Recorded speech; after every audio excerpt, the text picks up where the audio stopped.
জনপ্রিয় অভিনেতা আরফান নিশুর নতুন সিনেমা নিয়ে দর্শকদের কৌতূহলের যেন শেষ নেই।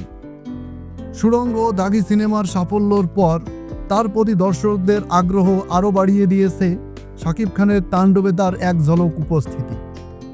সেই রেশ কাটতে না কাটতেই মিলল নতুন ছবির খবর। আরফান নিশু চুক্তিবদ্ধ হয়েছে দম নামের একটি সিনেমায়। আরফান নিশু ও চঞ্চল চৌধুরী অভিনীত নতুন সিনেমা দম হতে যাচ্ছে বাংলা চলচ্চিত্রের ইতিহাসের এক অনন্য সংযোজন। সিনেমাটির শুটিং হবে 4টি ভিন্ন দেশে: বাংলাদেশ, কাজাখস্তান, জর্ডান ও সৌদি আরব।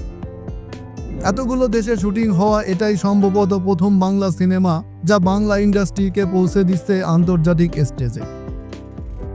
থ্রিলার ও হিউম্যান ইন্সপিরেশনাল সার্ভাইভাল ড্রামা এই সিনেমার নির্মাণ ও প্রযোজনাতে থাকছেন আন্তর্জাতিক টাচ। সিনেমার প্রাইমারি বাজেট রাখা হয়েছে 5 কোটি, যা পরবর্তীতে আরও বাড়তে পারে বলে ধারণা করা হচ্ছে। এই সিনেমার জন্য নিশু তার ক্যারিয়ারের সর্বোচ্চ পারিশ্রমিক 70 থেকে 80 লক্ষ টাকা নিচ্ছেন। রেদন রনির পরিচালনায় আরফান নিশুর সঙ্গে চঞ্চল চৌধুরীর জুটি দর্শকদের আগ্রহ আরও বাড়িয়ে তুলেছে। আরফান নিশু অভিনীত নতুন সিনেমা দম মুক্তি পাবে আসন্ন ঈদুল ফিতরে। প্রথমবারের মতো সিনেমায় একসঙ্গে কাজ করছেন আরফান নিশু এবং চঞ্চল চৌধুরী। দম একটি সত্য ঘটনা অবলম্বনে নির্মিত হচ্ছে।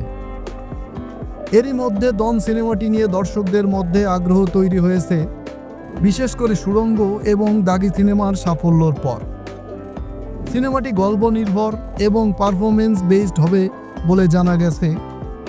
সব মিলিয়ে দম হতে চলেছে একটি গ্লোবাল প্রজেক্ট যা বাংলা সিনেমার গর্ব হতে পারে।